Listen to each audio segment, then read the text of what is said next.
Regardless of what social media is talking about, Stellar Blade is a great time to be had by gamers alike. Its combat is absolutely top tier, which only gets better as the story continues. Its pacing is actually pretty good, going from linear areas to open world spots, which include missions, new enemies, and more.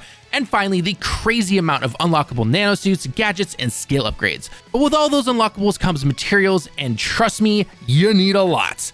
Not just simply materials like gold, but nano element and polymer material, which by the way, each have a basic, advanced, and extreme variant needed to fully upgrade things to their max levels. So, what is the fastest way, you may ask? Well, ask no more, because we here at Direct Gaming have the best solution for you. Now, before we get into this farming guide, just a super quick note. This is meant mostly to help prepare you for the later half of the game / your New Game Plus run. If you don't plan to do a New Game Plus run, then you can just play the main story, do a few missions, and you will be good to go. I was never short on any of these materials. However, if you're looking to make the most out of this entire game, get everything, play New Game Plus, etc., then this is 100% the guide for you. I will also cover some extra tips in the later half of the video, but again, timestamps down below for all that stuff, just as a fun little bonus for you. Okay, here's how to farm the items. You ready? It's boxes. Yes, I know, it's not the most exciting method, but guess what? It really works that well. Oh sure, you could go do a ton of side missions to get one set of materials per mission, but why do that when you can get almost all of them in one simple area? Here's everything you need to know on how to do this. As you know, when you rest at the campsite, you respawn the enemies, you heal yourself, and you collect your stored items. What it also does though is revive the boxes around the entire area. So what do? Simple, find a campsite with a ton of boxes, smash them all, collect everything from said boxes, rest, rinse, and repeat.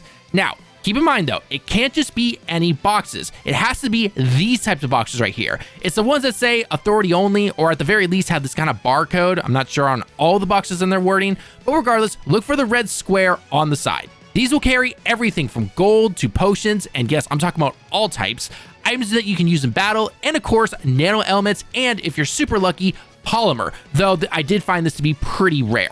Now, the cool thing about this method is that there is a lot of campsites in the game, so if you happen to find one that is better than the current place we are about to show you, boom, you automatically have a better method than we are showing you right now, and as of the time of this recording, this is the best one that I can personally find, so it only gets better from here. Now, the campsite that I use is right before the final boss, but don't worry. Like I said, there are so many campsites in the game, you will most likely come across one that I did not. Also, remember that this will help you a ton for your New Game Plus, since there is a ton of unlockable stuff to get in your second and third playthrough. Yes, there are actually literally skills, other costumes, and more that you get on your second playthrough that have even more bonuses and abilities than your first playthrough, and you can't actually get in your first playthrough, so the win-win situation basically. But how much do you actually get per rest, I hear you asking? Well, after running around the small area I am in, I could collect about 7 boxes worth. In fact, I could actually collect more if I had backtracked even more during this particular area, but when I found this method, it was 2 a.m., so I was pretty tired.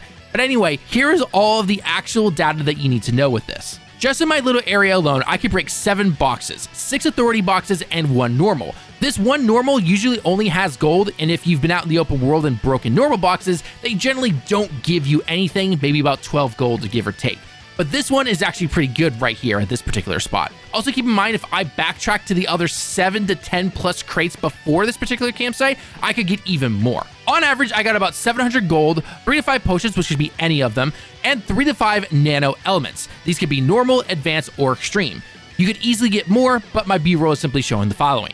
This takes about 30 seconds to do from getting up to sitting down again. So even if you say do this for only 5 minutes, you'll get over 7,000 gold, 10 items like lingering potions, grenades, etc., and finally 50 plus nano elements. Throw in a few extreme ones that you probably get with some polymer if you're lucky, and that is pretty good right there. Keep in mind, if you pick up anything like lingering potions, these are sent into your stash, and you'll simply get them back if you're playing the game later on. One thing to keep in mind with the lingering potions and everything else that you pick up, these will go into your stash, and when you rest at different campsites, or even the one that you're at right now, and you are low or have used other items, then these will automatically replenish, and you don't have to go into the vending machines to buy extra stuff, so it saves you even more gold. Heck, just for fun, let's say you do this for 10 minutes. That's going to get you 14,000 gold, 700 every 30 seconds, so that's 1,400 in a minute, and times that by 10 basically. Do this for an hour, and you're going to be over 84,000 gold. On top of that, you could have 120 plus potions and items, then finally 600, probably more, nano elements, which again include the rare ones. Then, using said money that you just got, you can go buy anything easily. If you get unlucky with not finding much polymer in these boxes, then you can simply head over to Kaya in the city and buy the polymer from her because it only costs gold. This is going to allow you to craft all of your nano suits that you find and even the new game plus ones. Finally, you can go into the wasteland and trade other items that you get with your robot companions. So overall, this is very good in my book. And again, if you happen to come across an even better area that has way more boxes that you can get more items from, then boom, even more for you. But hey, if you want to and you find that particular area, let everyone know down in the comments below. Oh, and of course, to make this even easier on yourself, don't forget to turn on auto pickup in the options. No one's got time for pressing buttons to pick everything up. And that's basically it. There you go. That is how you farm all the materials you are ever going to need in this game. Now, if you're looking for something like XP farming, which in turn gives you skill points, honestly, just doing side missions and playing the game gives you all you need. As you can see right here, a good majority of the side missions give you over 2 levels, meaning that gives you 2 skill points that you can then spend on new abilities. There are some areas that I've seen in YouTube videos where people will run around a particular area going up and stealth killing a bunch of enemies, and that is a good way to get some XP as well. But honestly, on my first playthrough, I didn't find it necessary to do this. Now, before I head out, I want to leave you with a few extra tips that I found just simply playing through the full game on my first playthrough, and I think these can really help you out. If you really want to speed up your XP and skill point farming even faster, then don't forget to attach the training gear. This will give you an extra 10% XP when defeating enemies, completing missions, and even picking up stuff from the humans that you find around the world, since they all provide XP for skill points. Now, I've said this before in our boss guides, but when you gain access to your burst abilities, you need to 100% put as much as you can into the move Tempest, aka R1 and Circle. Not only is this great for dealing with tons of enemies on screen, but against bosses, it shreds their shield every time it regenerates. And, by the way, you are invincible when performing this attack. If you then couple this with, say, a beta move like Triplet, which everyone has just by playing the game, which is L1 and square, and you upgrade it to its max, you can not only stun the enemy that you've knocked back thanks to Tempest, but when you hit them with this particular move again, it takes away a balance bar, aka their stagger bar. This is super useful for those enemies that have huge stagger bars, which is pretty much every late game boss in the game. Another handy one is for when you're running your new game plus run. It turns out that you can collect the same body and beta cores that you found in your first playthrough, meaning that you can increase your beta and health bars even faster on your second playthrough. There is still a max that you can hit, but nonetheless, this is still very helpful. This also applies to your weapon upgrades that you get from bosses and your health recharge kits, which actually has an advanced one that you can get after you collect the initial 9 that you can carry.